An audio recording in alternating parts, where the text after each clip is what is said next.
बवासीर का जड़ से खात्मा नुस्खा दे रहा हूँ, आप नुस्खा नोट कर लें, आप खुद भी बना सकते हैं। इधर लाएं।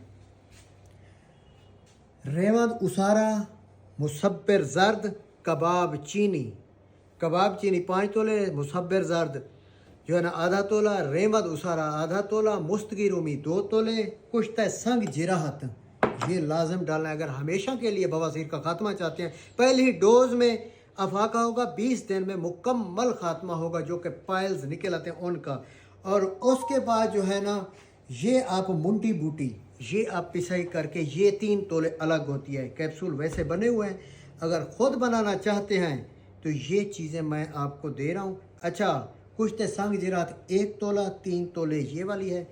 ये आप बना के कैप्सूल 500 मिलीग्राम का भर लेना है। एक कैप्सूल सुबह, एक शाम, बाद अज़ ग़िज़ा ताज़े पानी से लेना है।